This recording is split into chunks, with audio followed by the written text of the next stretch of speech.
નમસ્કાર વિદ્યાર્થી મિત્રો, લિબર્ટી સ્કૂલ દ્વારા ચાલતા ઓનલાઈન વિડિયો ક્લાસીસમાં આપનું ફરીવાર હાર્દિક સ્વાગત છે।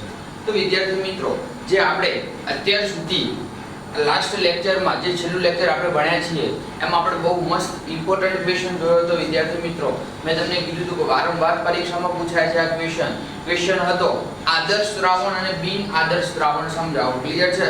આદર્શ દ્રાવણની સામાન્ય વ્યાખ્યા આપી હતી, રાઉલ્ટના નિયમનું પાલન કરે છે માટે આપણે એને આદર્શ દ્રાવણ કહીશું। બહુ મસ્ત છેલ્લે એક્ઝામ્પલ લીધું હતું કે નોર્મલ હેક્સેન અને હેપ્ટેનની વાત કરી હતી, બ્રોમો ઇથેન અને ક્લોરો ઇથેનની વાત કરી હતી। તો વિદ્યાર્થી મિત્રો, આવો કેટલાક એક્ઝામ્પલ લઈને આપણે ચર્ચા કરી હતી। એના પછી આપણે બિન આદર્શ દ્રાવણો વિદ્યાર્થી મિત્રો ચર્ચા કરી હતી। તો બિન આદર્શ દ્રાવણોની શું વ્યાખ્યા આપી હતી કે જે રાઉલ્ટના નિયમનું પાલન કરતો નથી। ક્લિયર છે? આવા દ્રાવણોને બિન આદર્શ દ્રાવણો તરીકે ઓળખી શકાય છે। એના પછી એના બે પ્રકાર આપણે જોયા હતા, ઋણ વિચલન અને ધન વિચલન। એક બહુ મસ્ત ગ્રાફ દ્વારા જોયું હતું। તો વિદ્યાર્થી મિત્રો, ક્વેશ્ચન પરીક્ષામાં 99% પૂછાવાની શક્યતા ખરી। ક્લિયર છે? તો આમાંથી આપણે આ ચેપ્ટરમાંથી ઘણા બધા ક્વેશ્ચન એવા છે, માત્ર થોડાક અમુક જે વચ્ચેના જે ક્વેશ્ચન છે બે માર્ક્સના, એ ખાલી થોડીક સમજવા માટે છે, પણ એની પછીના ક્વેશ્ચન, દાખલા તરીકે આપણે ચર્ચા કરીએ કે દ્રાવ્યતા એક શબ્દ લઈએ, દ્રાવ્યતામાં આપણે ક્લિયર મગજમાં હોય કે હેનરીનો નિયમ ભણવાનો છે। ક્લિયર છે? બાષ્પ દબાણ હોય તેના માટે આપણે રાઉલ્ટના બે નિયમ ભણવાના છે। ક્લિયર છે? તો વિદ્યાર્થી મિત્રો, હવે આપણે રાઉલ્ટનો એક નિયમ ભણી ગયા હતા, શાના માટે હતો? બાષ્પશીલ દ્રાવ્ય, બાષ્પશીલ દ્રાવક માટે। ક્લિયર છે? તો એની પછી આપણે આદર્શ દ્રાવણ, બિન આદર્શ દ્રાવણની ચર્ચા પૂરી કરી। વિદ્યાર્થી મિત્રો, એક નાનો 1 માર્ક્સનો ક્વેશ્ચન આપણી બુકમાં આપેલો છે, થોડીક આપણે ચર્ચા કરી દઈએ। એઝિયોટોપ મિશ્રણ એટલે શું, તેના પ્રકાર ટૂંકમાં સમજાવો। ક્લિયર છે? પરીક્ષામાં પૂછાવાની શક્યતા બહુ જ ઓછી છે, પણ બુકમાં આપેલું છે એટલે આપણે કવર કરી દઈએ। ક્લિયર છે? તો એઝિયોટ્રોપ મિશ્રણ એટલે શું અથવા એઝિયોટ્રોપ દ્રાવણ એટલે શું સમજાવો। ક્લિયર છે? તો સામાન્ય રીતે ઘન અને પ્રવાહી, ક્લિયર છે, કોઈ ઘન પદાર્થ લો અને પ્રવાહી લો। આપણે એક્ઝામ્પલ ખાંડ અને પાણીનું લઈશું, ખાંડ અને પાણીને ઓગાળી દઈશું। ક્લિયર છે? પાણીની ખાંડને ઓગાળી દઈશું તો જે તમારું દ્રાવણ બનશે થોડા ઘણા અંશે આપણે એને એઝિયોટ્રોપ તરીકે ઓળખી શકાય છે। તો વિદ્યાર્થી મિત્રો, હવે ક્લિયર કરો, શું ક્લિયર કરશો કે તમારે એ ખાંડ અને પાણીનું તમે જે મિશ્રણ બનાવ્યું છે એમાંથી તમારે ખાંડને અલગ કરવી છે તો કરી શકશો। કદાચ એક પોસિબિલિટી એવી છે કે તમે તમારું જે દ્રાવણ બનાવ્યું છે, દ્રાવણને ઊંચા તાપમાને ગરમ કરશો। તો દ્રાવણને ઊંચા તાપમાને ગરમ કરવાથી વિદ્યાર્થી મિત્રો શું થશે કે એની અંદર પાણીનું અમુક તાપમાન પછી પાણીનું બાષ્પીભવન ચાલુ થશે। ક્લિયર છે? તો પાણીનું બાષ્પીભવન ચાલુ થશે તો શબ્દ વિદ્યાર્થી મિત્રો પકડજો, પાણીનું બાષ્પીભવન ચાલુ થાય તો વિદ્યાર્થી મિત્રો શું થશે, શબ્દ સમજવાનું છે। તો પાણી શાના તરીકે વર્તે છે? દ્રાવક તરીકે વર્તે છે। શાના તરીકે વર્તે છે? દ્રાવક તરીકે વર્તે છે। દ્રાવકનું બાષ્પીભવન શક્ય છે, દ્રાવ્ય એટલે ખાંડ એની અંદર ઓગળી ગયું હતું, ખાંડનું બાષ્પીભવન વિદ્યાર્થી મિત્રો શક્ય નથી। ક્લિયર છે? તો અહીંયા આપણે એઝિયોટ્રોપ દ્રાવણ એટલે શું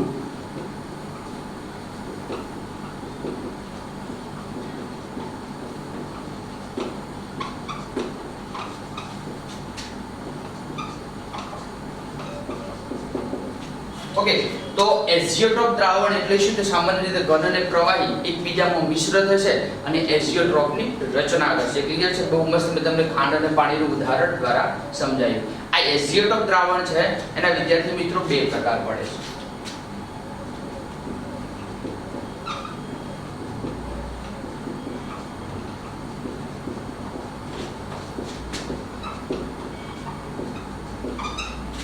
એક છે નિમ્નતમ ઉત્કલન એઝિયોટ્રોપ, બીજું છે મહત્તમ ઉત્કલન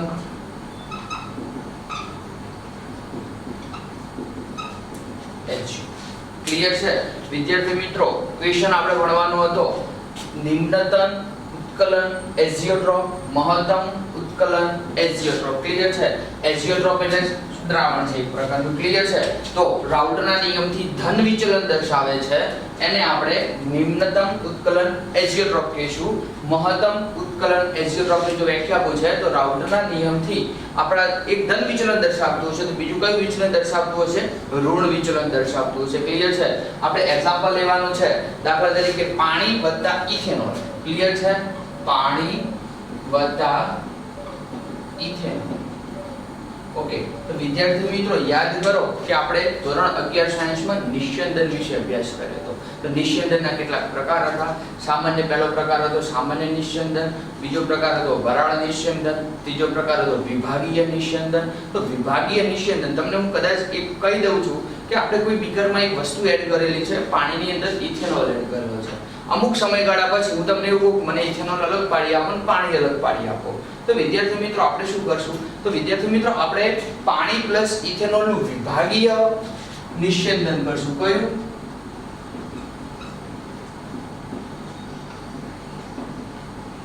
ઓકે, તો શું કરશો વિભાગીય નિસ્યંદન? વિદ્યાર્થી મિત્રો થોડું યાદ કરાવી દઉં છું.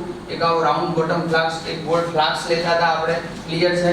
એક આવું વચ્ચે એક નળી હતી, અહીંયા નીચેનો જે છેડો હતો નળમાં નાખવાનો હતો, ઉપરનો જે છેડો હતો એ બહાર નીકળી જતો હતો, ક્લિયર છે? આ એસેમ્બલી આની સાથે શું કરવાનું હતું? સેટ કરવાનું હતું. અહીંયા આપણું લિક્વિડ બહાર નીકળતું હતું, અહીંયા આપણે એક બીકર મૂકતા હતા, આની અંદર તમે મિશ્રણ ભરેલું છે, સાનું પાણી પ્લસ ઇથેનોલ, ક્લિયર છે? ઓકે, પછી અહીંયા શું મૂકતા હતા તમે? થર્મોમીટર. હવે શું થશે? અહીંયા બર્નર મૂકતા હતા, બર્નર દ્વારા શું કરતા હતા? અને હીટ આપતા હતા, એટલે અંદરથી તમારું જે ઇથેનોલ છે, ઇથેનોલ ઉકળવાની શરૂઆત થાય. શરૂઆત થઈ પહેલા વેપર બનશે, એટલે કે બાષ્પ બનશે. બાષ્પ છે અહીંયા પાણીનું અવનજવન ચાલુ છે, પાણીના કોન્ટેક્ટમાં આવશે એટલે શું થશે? બહાર નીકળી જશે, ક્લિયર છે? તો ટૂંકમાં આને એક પ્રકારનું નિસ્યંદન કહીશું. નિસ્યંદનને આપણે ઇંગ્લિશ શબ્દ વાપરવાનો છે વિભાગીય નિસ્યંદન. તો આ મેં તમને જે નિસ્યંદન સમજાવ્યું છે સરળ નિસ્યંદન એટલે કે નોર્મલ નિસ્યંદન એટલે કે ડિસ્ટિલેશન, સ્ટીમ ડિસ્ટિલેશન, એના આધારે આપણે જુદા જુદા પ્રકાર દ્વારા સમજવાનું છે. તો આ તો વિભાગીય નિસ્યંદન નથી, આ તો સામાન્ય નિસ્યંદન છે. તો વિભાગીય નિસ્યંદનનો મતલબ વિદ્યાર્થી મિત્રો શું થાય? કદાચ તમે 11 સાયન્સની થિયરી તમને યાદ હશે કે જુદા જુદા વિભાગોમાં એનું નિસ્યંદન કરવાનું છે, ક્લિયર છે? પણ મેઇન કોન્સેપ્ટ શું છે? પ્રવાહી બાષ્પોમાં ફેરવાશે, બાષ્પ પાણીના કોન્ટેક્ટમાં આવશે અને બાષ્પ પાણીના કોન્ટેક્ટમાં આવવાથી ફરીથી પાછું શાનું નિર્માણ થશે? સીધું પ્રવાહીનું, ક્લિયર છે? તો આ તમારા મગજમાં વિદ્યાર્થી મિત્રો ક્લિયર હોવું જોઈએ, ક્લિયર છે? તો વિભાગીય નિસ્યંદન કરવાનું છે કોનું? પાણી પ્લસ ઇથેનોલનું. તો આપણને ઇથેનોલ મળશે, કેટલા ટકા શુદ્ધ મળશે? 95% ઇથેનોલ મળશે, ક્લિયર છે? અને વિદ્યાર્થી મિત્રો આની અંદર પાણી પ્લસ બાષ્પના જે સંઘટક હશે એ કેવા પ્રમાણમાં હશે? સરખા હશે. પાણી પ્લસ બાષ્પના સંઘટક કેવા હશે? સરખા હશે. ચલો હવે આપણે ઉદાહરણ જોઈએ. મહત્તમ ઉત્કલન એઝિયોટ્રોપ, ક્લિયર છે? બહુ મસ્ત ઉદાહરણ જોઈએ કે પાણી પ્લસ HNO3. ચલો તો વિદ્યાર્થી મિત્રો તમે ક્લિયર કરો કે પાણી પ્લસ HNO3 એનું તમારે અલગીકરણ કરવું છે. HNO3 છે, HNO3 સાંદ્ર નાઇટ્રિક એસિડ છે, એ સાંદ્ર નાઇટ્રિક એસિડનું તમારે અલગીકરણ કરવું છે વિદ્યાર્થી મિત્રો. તો શાના દ્વારા તમે અલગીકરણ કરશો? તો પહેલા તો તમે શું કરશો? HNO3 નું જે દ્રાવણ હશે એ HNO3 ના દ્રાવણનું નોર્માલિટી એટલે કે જે સાંદ્રતા છે સાંદ્રતામાં ઘટાડો કરશો. સાંદ્રતામાં ઘટાડો કરશો તો શું થશે? સાંદ્રતા ઘટવાને લીધે તમારું જે દ્રાવણ છે દ્રાવણ ક્લિયર થશે, ક્લિયર છે? એક મિનિટ.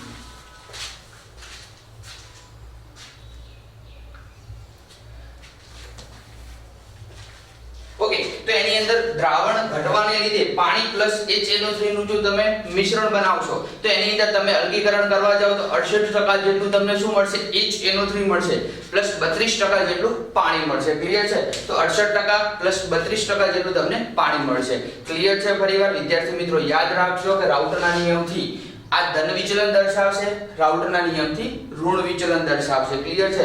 વ્યાખ્યા ક્લિયર કરી દેજો, કદાચ પરીક્ષામાં પૂછાય એક MCQ માં કે રાઉટરના નિયમથી ઋણ વિચલન દર્શાવે છે, રાઉટના નિયમથી ધન વિચલન દર્શાવે છે, એને આપણે શું કહીશું, ક્લિયર છે?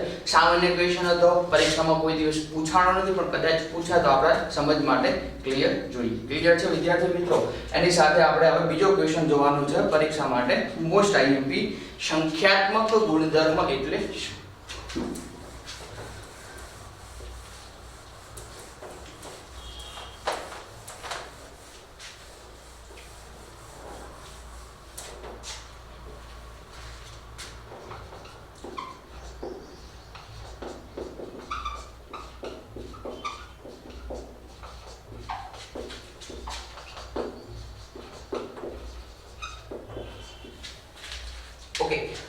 સંખ્યાત્મક ગુણધર્મ એટલે શું? ક્લિયર છે?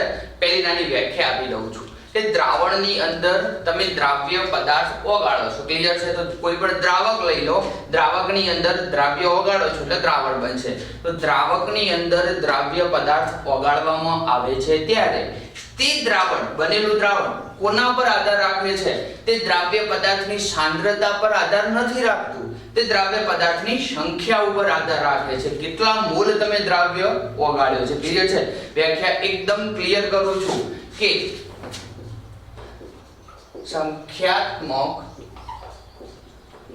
ગુણધર્મો એટલે કે દ્રાવ્યની સાંદ્રતા પર આધાર નથી રાખતું. કોના પર આધાર રાખે છે? દ્રાવ્યની સંખ્યા પર. દ્રાવણ એ દ્રાવ્યની સાંદ્રતા પર આધાર નથી રાખતું. કોના પર આધાર રાખે છે? દ્રાવ્યની સંખ્યા. ક્લિયર છે? વિદ્યાર્થી મિત્રો ક્લિયર કરી દઉં છું. દ્રાવણ લઉં છું. ક્લિયર છે? ફરીવાર એક્ઝામ્પલ આપું છું કે દ્રાવણ હોય તો એની અંદર બે મિશ્રણ હશે. એક દ્રાવ્ય પદાર્થ હશે પ્લસ એક શું હશે? દ્રાવક હશે. ક્લિયર છે? તો દ્રાવ્ય અને દ્રાવક જો મિશ્ર કરવામાં આવે છે, દ્રાવણ બનાવવામાં આવે છે તો સંખ્યાત્મક ગુણધર્મો એવું કહે છે કે દ્રાવ્ય પદાર્થ તમે જે ઓગાળો છો એની સાંદ્રતા નથી જોવાની. કેટલા નોર્મલ છે, કેટલા મોલર છે, કેટલા ppm છે એ આપણે ચેક નથી કરવાનું. આપણે કેટલા મોલ ઓગાળો છો ને એ વિદ્યાર્થી મિત્રો એના પર ફોકસ કરવાનું છે. એને આપણે શું કહીશું? સંખ્યાત્મક ગુણધર્મ. ક્લિયર છે? એવું પણ કહી શકાય છે શુદ્ધ દ્રાવક લઈ લો. ક્લિયર છે?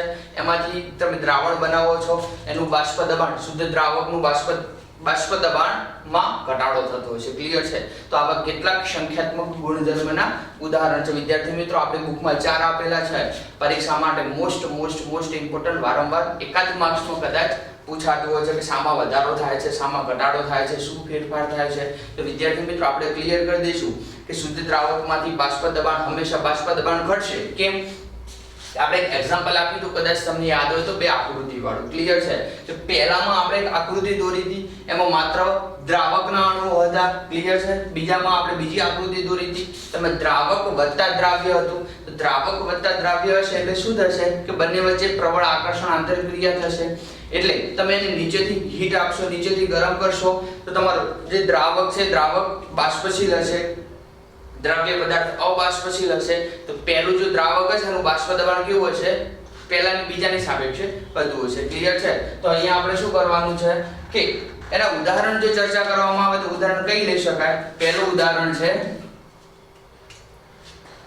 દ્રાવકના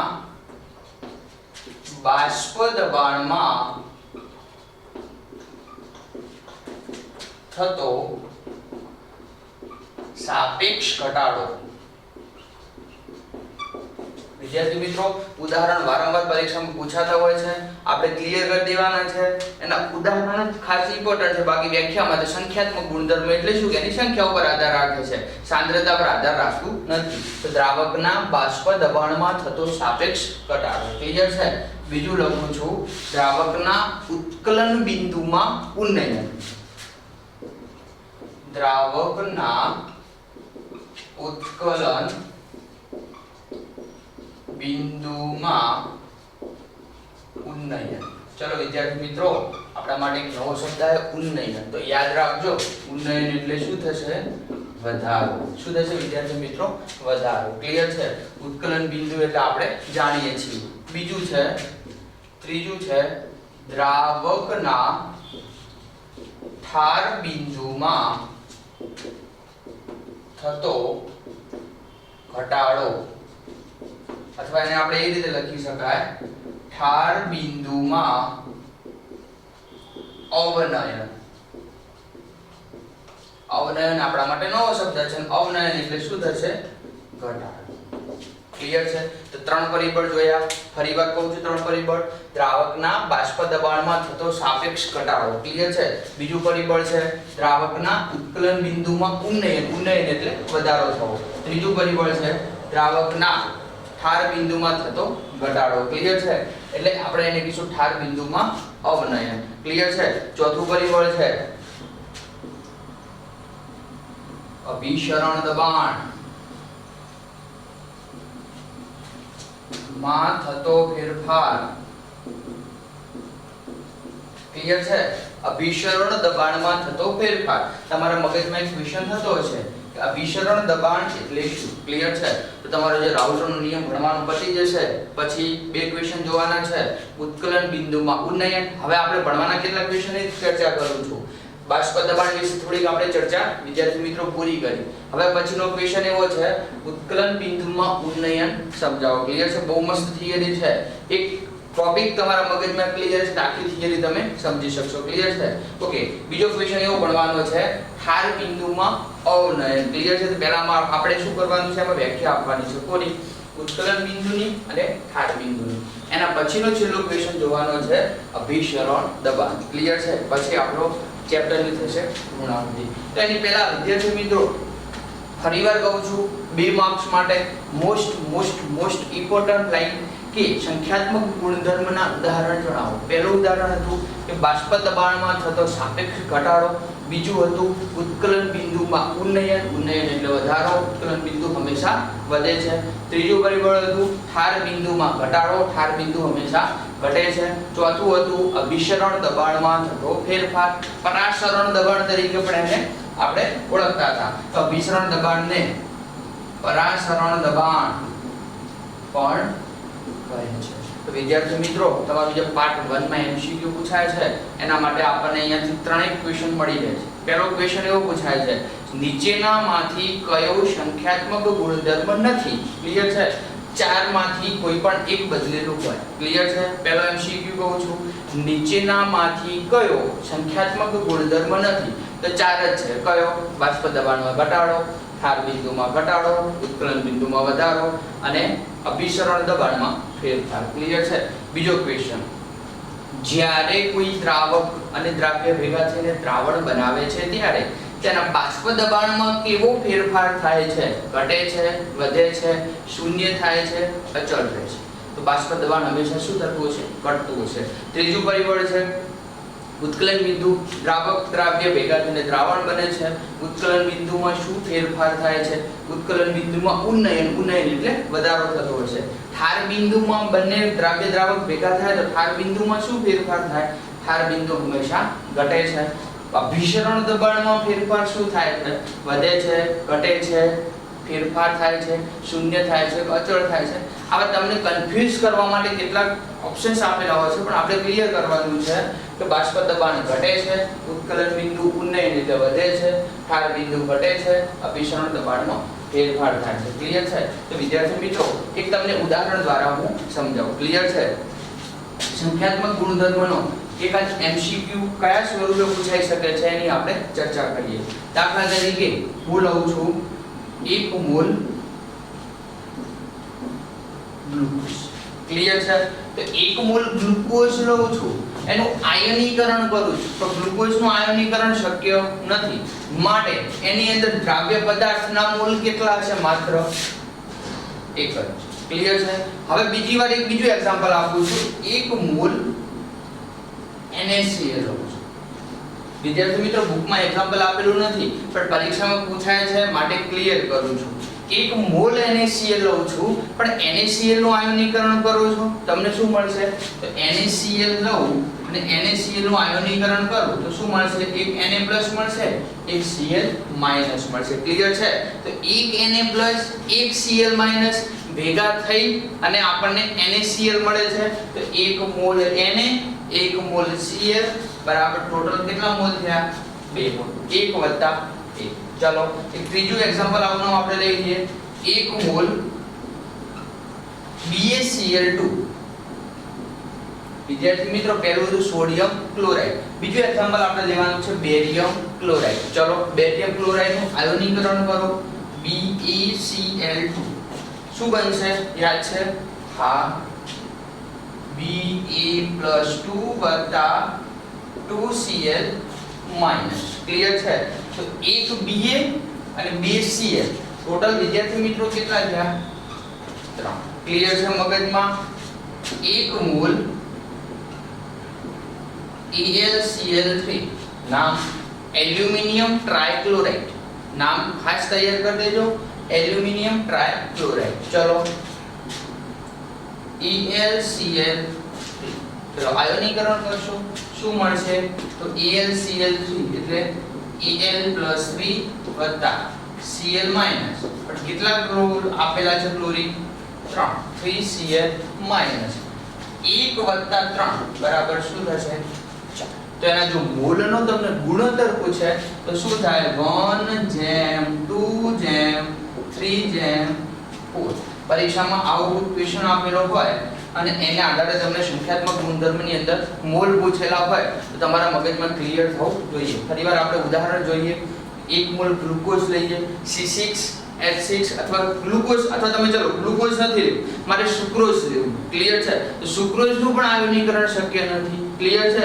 તમે સુક્રોઝ લેશો અથવા તમે બીજો કોઈ પદાર્થ એવો લો કે જેનું આયનીકરણ શક્ય ન હોય, ક્લિયર છે? બધા પરીક્ષામાં તમને એવું આપેલું હોય છે તો આપણું ક્લિયર થવું જોઈએ કે એની અંદર આયનીકરણ શક્ય ન હોય, એના મોલ કેટલા છે? માત્ર 1 જ। બીજો આપણે લીધું 1 મોલ NaCl, NaCl એટલે સોડિયમ ક્લોરાઇડ, તો Na+ અને Cl-, 1 Na+ 1 Cl-, ટોટલ કેટલા થશે 2। BaCl2 barium chloride, Ba+2 chlorine કેટલા આપેલા છે 2 2Cl-, ટોટલ કેટલા થયા 2 + 1 3। ElCl3 aluminium ટ્રાઇક્લોરાઇડ, Al+3 + 3Cl-, total કેટલા થયા 4। ક્લિયર છે? ગુણોત્તર પૂછે તો 1:2:3:4, કદાચ પરીક્ષામાં ગુણોત્તર પૂછે તો આવું આપેલું હોય 2:1:3:4, તમને લાઈનસર આપેલું નહીં હોય, ક્લિયર છે? તો આપણે એક બીજું એક્ઝામ્પલ લઈ શકાય આની આ રીતે કે AlCl3 લીધું તો ટૂંકમાં આયનીકરણ કરવાનું, આયનીકરણ કરવાના અંતે આપણને જે મોલ મળે છે મોલનો ગુણોત્તર ખાસ યાદ રાખવાનો છે, ક્લિયર છે વિદ્યાર્થી મિત્રો? તો આ વાત હતી સંખ્યાત્મક ગુણધર્મની, પરીક્ષા માટે મોસ્ટ IMP ક્વેશ્ચન કહી શકાય છે, ક્લિયર છે? ફરીવાર કહું છું, 4 સંખ્યાત્મક ગુણધર્મ આપણે ભણ્યા અથવા પાછળ મોટી થિયરી ભણવાની છે। પહેલો હતો બાષ્પ દબાણમાં થતો સાપેક્ષ ઘટાડો, બાષ્પ દબાણ હંમેશા ને હંમેશા ઘટતું હોય છે। બીજું હતું ઉત્કલન બિંદુમાં ઉન્નયન, ઉત્કલન બિંદુમાં હંમેશા શું થતું હશે? વધારો થતો હશે। ત્રીજું હતું ઠાર બિંદુમાં ઘટાડો થતો હશે। ચોથું હતું અભિસરણ દબાણમાં ફેરફાર થતો હશે। અભિસરણ દબાણને આપણે પરાસરણ દબાણ તરીકે ઓળખતા હતા। પછી આપણે એના ઉદાહરણ લીધા, ગ્લુકોઝ છે, ગ્લુકોઝનું આયનીકરણ શક્ય નથી, માટે એક જ મોલ હશે NaCl। ચલો આવનો હવે હું તમને એવું કહું KCl કેટલા મોલ હશે શક્ય? તો એક K+ હશે અને એક Cl હશે, ટોટલ કેટલા હશે 2। ક્લિયર છે? તો આ રીતે તમને ગમે તે એક્ઝામ્પલ પરીક્ષામાં પૂછાય, ક્લિયર છે? પરીક્ષામાં તમને થોડુંક અઘરું પૂછાય, તમને એવું પૂછે KCl નહીં મૂકે, દાખલા તરીકે તમને એવું પૂછ્યું હોય, એક એક્ઝામ્પલ આપણે કોમન લઈએ, ક્લિયર છે? તો એક્ઝામ્પલ આપણે નોર્મલી ચર્ચા કરીએ, ElCl3 BaSO4 KCl NaCl। તો નીચેનામાંથી સંખ્યાત્મક ગુણધર્મનો ગુણોત્તર કયો છે? તો આપણે જોવાનું Al+3 એટલે 4 BaSO4। તો વિદ્યાર્થી મિત્રો BaSO4 નું આયનીકરણ કરવાથી તમને શું મળશે? Ba+2 SO4 - 2। તો એક આ ટોટલ કેટલા થશે 2।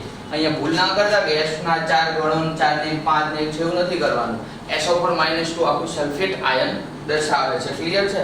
પછી ક્લોરીન અને NaCl, તો ગુણોત્તર શું થાય? Al એટલે 1 + 3 ક્લોરીન ટોટલ 4, 1 + 1 બરાબર 2, 1 + 1 બરાબર 2, 1 + 1 બરાબર 2, 4:2:2:2। ક્લિયર છે? આવું કોઈ પણ ગુણોત્તર તમને પૂછે ક્લિયર હોવું જોઈએ। તો એના પછી આપણે મોસ્ટ ઇમ્પોર્ટન્ટ ક્વેશ્ચન જોઈએ।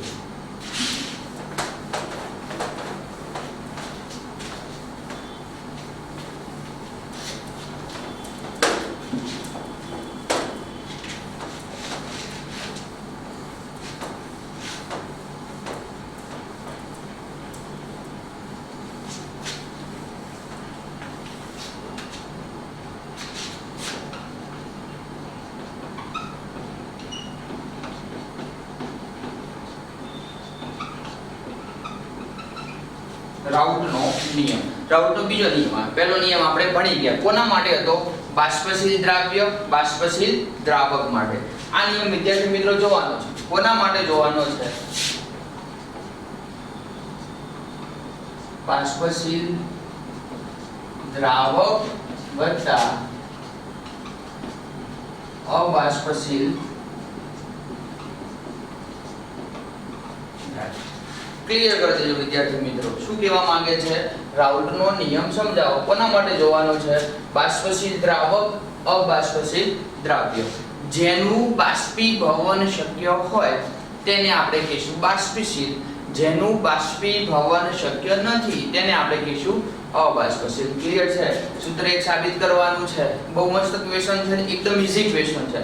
બુકમાં જે તમને ક્વેશ્ચન આપેલો છે સમજવામાં થોડુંક ડિફિકલ્ટ પડે એમ છે, તો હું તમને એકદમ સ્પષ્ટ લેંગ્વેજમાં સમજાવું છું. ક્લિયર છે?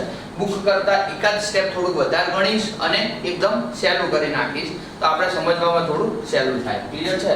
તો ફરીવાર કહું છું, બાષ્પશીલ દ્રાવક, અબાષ્પશીલ દ્રાવ્ય માટે રાઉટનો નિયમ. ક્લિયર છે? તો વિદ્યાર્થી મિત્રો આકૃતિ દ્વારા આપણે સ્પષ્ટ, બુકમાં આકૃતિ આપેલી નથી, પરીક્ષામાં આકૃતિ દોરવાની નથી, પણ તમારા મુદ્દો સમજવા માટે આકૃતિ દ્વારા તમને સમજાવું છું. ચલો ક્લિયર છે?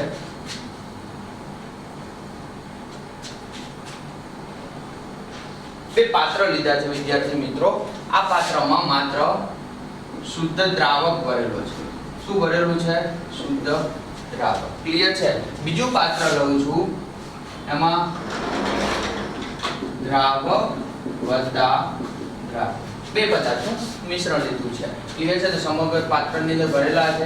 તો માત્ર અત્યારે હું ચર્ચા શાની કરું? સમગ્ર પાત્રની અંદર ભરેલા છે એવું તમે વિચારી લો, પણ અત્યારે સપાટી ઉપર છે વિચારી લો.